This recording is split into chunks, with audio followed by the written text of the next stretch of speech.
Banyak cara dapat dilakukan untuk memenuhi kebutuhan nutrisi. Menanam sayuran organik di pekarangan rumah bisa menjadi alternatif. Dengan memanfaatkan pekarangan, makanan bergizi dapat diperoleh dengan mudah dari kebun sendiri.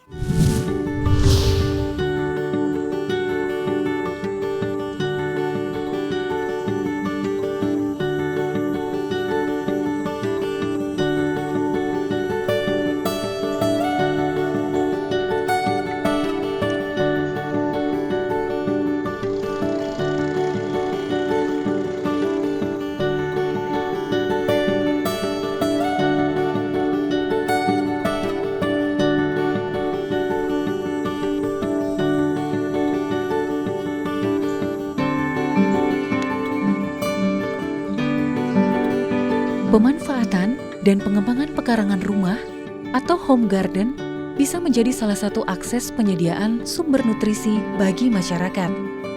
Selain bergizi, menanam sayuran organik dapat meningkatkan kesehatan dan perekonomian masyarakat. Hal inilah yang dilakukan masyarakat Kalimantan Tengah, khususnya di Kecamatan Bukit Batu, Palangkaraya, Kalimantan Tengah. Mayoritas penduduknya beternak serta bertani sayur mayur.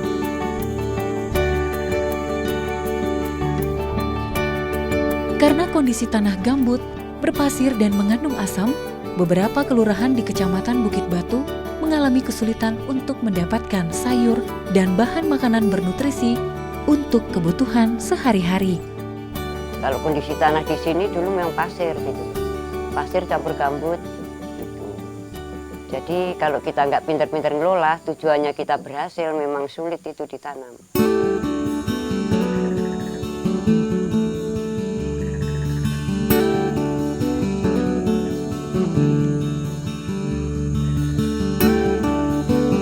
Lama banget prosesnya dulu, tahunan, nggak semudah itu. Cara membuangnya air gimana, air limbahnya itu, air limbahnya itu, cara maritnya. Setiap dicangkul kan air terus, jadi sulit gitu.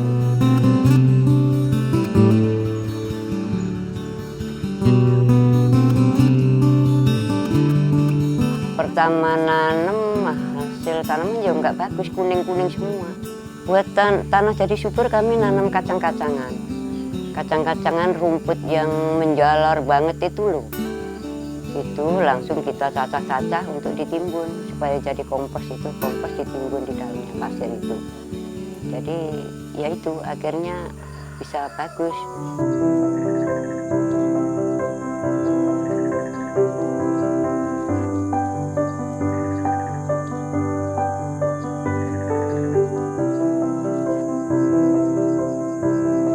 And we have an interaction with the masyarakat, with the local community, and for some time, even before we were involved with the YUM, we could understand people saying, oh, it's so hard to do agriculture here in Kalimantan, there is lots of sand, we have to put a lot of chemicals, and the quality of the vegetables is not good enough. Many vegetables have to come from Java, and when they arrive, they already have, a layu.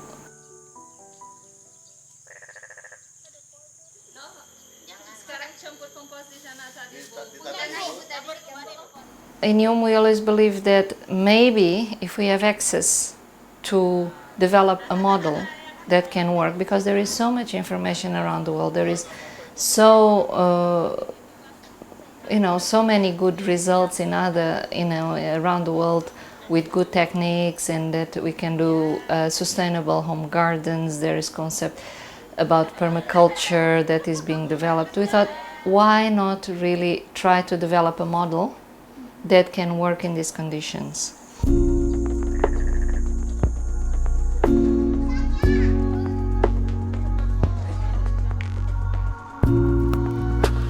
We had the idea, there was a previous study made about the characterization of the area of Bukit Batu here in terms of landscape, ecology, people, ethnic groups, everything social economic. And we realized that if we could develop a model such as home garden that would be successful, this could not only be good for people used to agriculture, but for people traditionally that are collectors, such as the Dayak people, which are the people from this island. Kini, sebanyak 500 keluarga aktif berpartisipasi memanfaatkan lahan di pekarangan rumah, menanam berbagai sayuran organik untuk kebutuhan setiap hari. Pemanfaatan pekarangan rumah ini merupakan hasil dari upaya pelatihan dan pembinaan yang diberikan oleh Yayasan Usaha Mulia Kalimantan. To such an extent that as we start after the first training, 3 months after, the participants are already harvesting in their gardens. Even in the conditions of sand, of acidity, I don't know if you realize acidity here is a very big problem because we have peat, we have sand, and every year after the rain, the pH drops again, even if you use chemicals.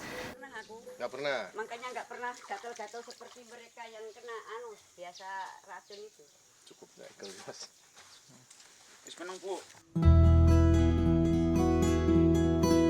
So the fact that you use organic products such as compost, and biochar, it creates a buffer and the acidity doesn't rise. So this is, for instance, a big change from the beginning to now. Now the home gardens, the pH is already neutral, which is one of the most difficult targets to achieve. Banyak tantangan yang dihadapi Yayasan Usaha Mulia Kalimantan untuk memberikan edukasi mengelola lahan di pekarangan rumah. In the beginning, people were very doubtful. Even our caretaker, he said, "No, that is not going to work." So we did, okay, you do that, you do a plantation on this plot with the traditional, and then we'll do one with organic methods as we are developing, for him to have the proof that it's actually better to do with organic. So in the end they were happy, and now is really into organic. In the beginning was not easy, yeah. It was really hard. You know, I have the trainers all very young, nobody really with experience, yes. And we tried to follow the conventional community development models, and it was not really working. We had some difficulties in the beginning, but after that, by having a direct contact with the people, and mostly women, because women are the ones more interested in really providing good food for the children, for their children and for their family. I remember the trainer, Nofi, came very happy. "Oh, I got a group of 20 Ibus," you know.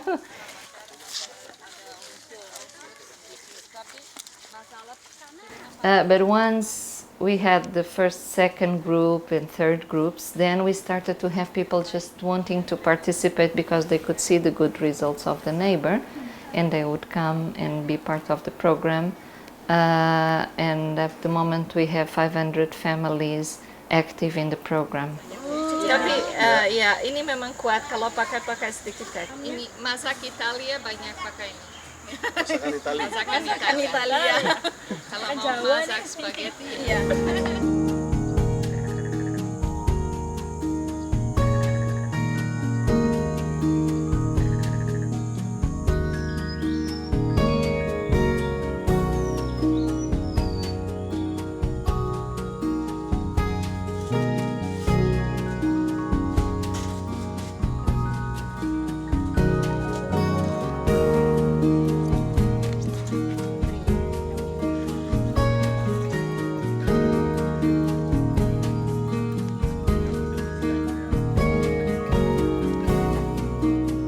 Sayuran organik menjadi favorit bagi keluarga yang menanamnya. Pertanian organik skala kecil atau POSKA menjadi alternatif untuk mendapatkan keuntungan dalam memajukan perekonomian keluarga. Wah, Mbak Siska, ini sayurannya banyak banget dan semuanya organik. Ini dari mana sih semuanya? Ini dari Kelurahan Nabaring Hurung, peserta kita yang ikut program Poska. Program Poska. Nah, program Poska itu emang sebenarnya apa sih? Program Poska itu adalah pertanian skala organik secara kecil. Nah, jadi kita punya peserta kebun rumah. Nah, awalnya itu tujuannya adalah untuk konsumsi sendiri, tapi peserta banyak yang cerita sama kita, Mbak, sayur mereka itu panennya banyak dan itu biasanya tidak habis untuk konsumsi sendiri, makanya mereka usul bagaimana kalau misalnya ada pemasaran untuk sayur organik itu. Dari pekarangan, terus juga jadinya menghasilkan, menambah perekonomian juga gitu kan. Nah, manfaatnya apa lagi sih buat para ibu-ibunya sendiri? Kita pertama bisa membuka peluang usaha mereka kan, kemudian mendapatkan pendapatan, terus mereka juga bisa saling sharing antar peserta. Biasanya ada beberapa tanaman yang sulit, jadi mereka saling berbagi, bekerja sama gitu. Nah, dari program Poska ini kan mereka udah senang, responnya udah bagus. Biasanya pengambilan sayur-sayuran ini sendiri itu berapa minggu sekali? Untuk saat ini kita masih seminggu sekali, setiap hari Rabu. Untuk pemasarannya aja kita masih ke Palangkaraya, ada sebagian keluarga di Bukit Batu, ada beberapa. Nah, ini dari ibu-ibu ini sendiri, biasanya mereka langsung menunggu atau Mbak, aku udah berhasil loh ikut program Poska dan akhirnya sayuranku makin bertambah banyak dan juga penghasilanku tambah banyak, atau seperti apa sih? Iya, jadi kita punya sistem itu tiap bulan untuk pembagian pendapatan mereka. Jadi kalau misalnya ada yang peserta sebulannya itu dia menerima 400.000, itu mereka senang sekali. Hanya 4 kali panen 400.000. 400.000? Iya. Wow. Bisa sampai 400.000. Senang sekali mereka.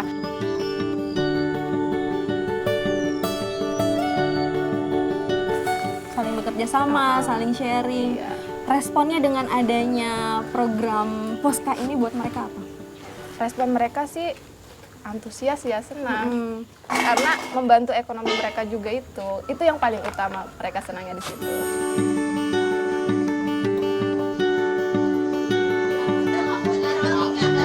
Melalui masak sehat, para ibu diajarkan mengolah sayuran organik untuk pemenuhan pangan dan nutrisi, memasak masakan yang sehat dari hasil kebun sendiri.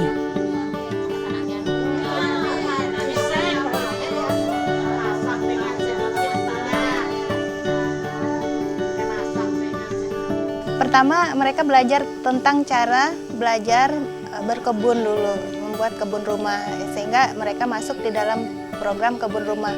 Nah, ketika mereka aktif dan mereka sudah menghasilkan sayur-sayuran yang sehat, di sini kesehatan masuk untuk mengajarkan mereka bagaimana mengolah sayur-sayur sehat tadi supaya nutrisinya tidak hilang.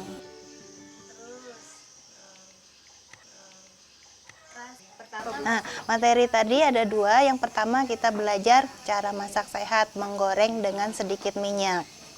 Ya, kemudian yang kedua kita mengajarkan cara bagaimana mengolah kering buah yang sehingga menjadi snack sehat untuk anggota keluarga.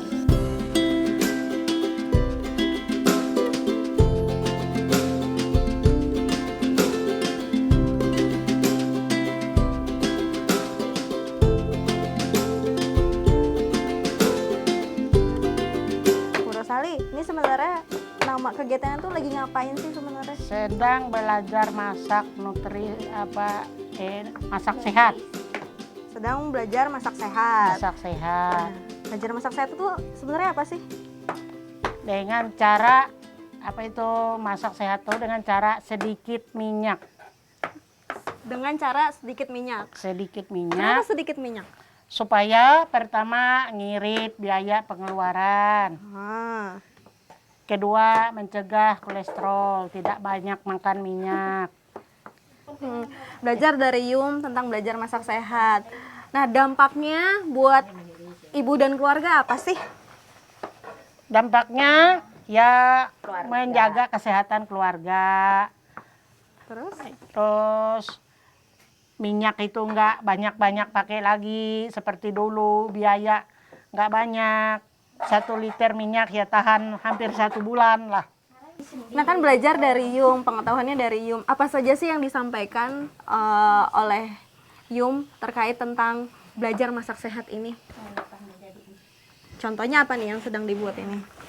Contohnya kita bikin makanan sehat itu ya seperti bikin anak-anak senang, orang tua juga senang. Yang kita bikin seperti bikin omelet, bikin apa itu namanya itu?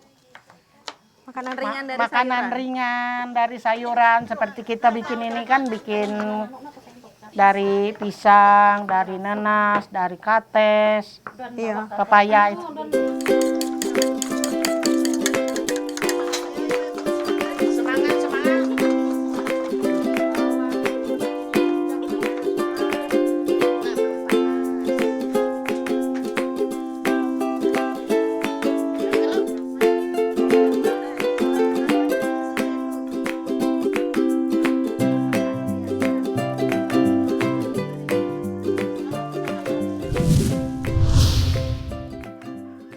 Cerita sukses home garden menarik untuk dipelajari. Masyarakat mengolah sayuran organik menjadi makanan yang sehat dan bergizi bagi keluarga.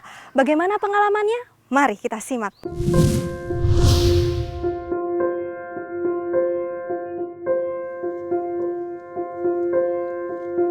Atmini merupakan ibu rumah tangga yang setiap harinya memanfaatkan pekarangan rumahnya untuk ditanami sayuran organik.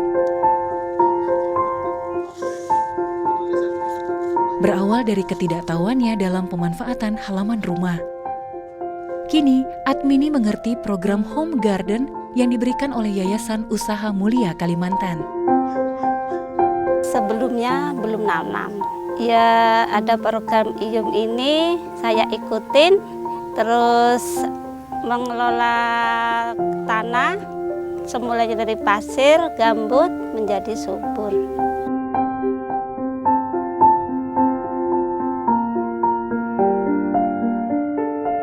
IUM-nya suruh ngelola tanaman organik, terus pakai pupuk organik, tidak secara kimia. Terus tanamannya dikelola sendiri. Setelah IUM nanam sampai sekarang berlanjut terus.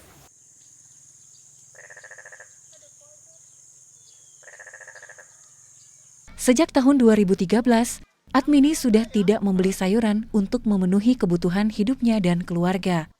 Aktivitas harian Atmini lebih banyak dihabiskan di kebun sayuran organik miliknya sendiri. Bingung, Bu. Soalnya sayuran tuh beli. Nah, yang dari beli itu uangnya nggak ada. Gitu.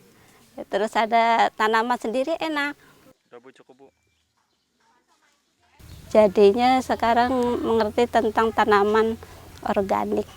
Tadinya tanaman sayuran ini tadinya beli, sekarang nggak beli. Terus mengonsumsinya secara segar, mengurangi pengeluaran dapur. Kini Atmini mengerti keuntungan mengolah kebun sendiri dan manfaatnya bagi kesehatan keluarga. Tadinya nggak bisa mengerti, jadi mengerti menanam tanaman secara organik. Terus sekarang jadi mengerti.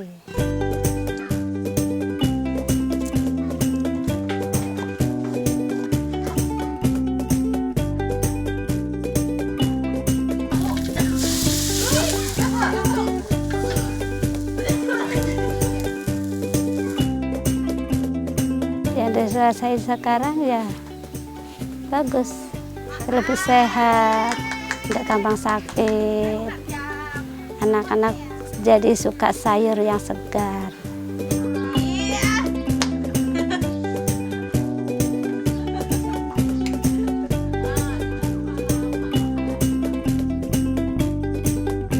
Sangat bersyukur ada kebun rumah. Jadinya kami punya kebun rumah, punya tanaman.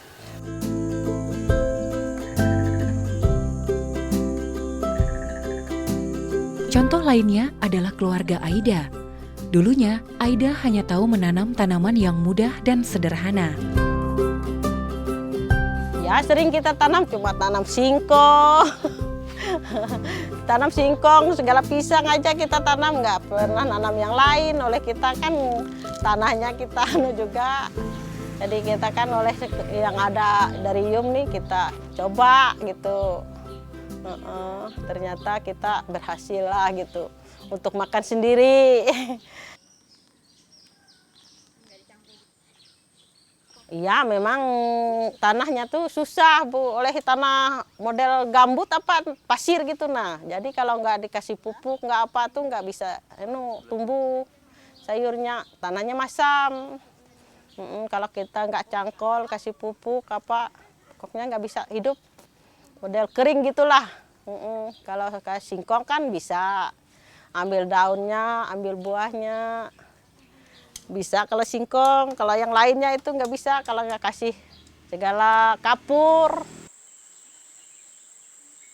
Setelah mengerti tujuan dan manfaat dari home garden, kini Aida tidak pernah membeli sayuran di pasar. Semua kebutuhan sayur cukup dipenuhi dengan memetik sayuran di kebunnya sendiri. Mana kita nggak beli sayur, nggak kita buang uang untuk kita kan supaya kita vitaminnya nggak yang kena racun gitu kan. Organik, pupuknya semua organik gitu, nggak yang sebagai kayak untuk bahan kimia.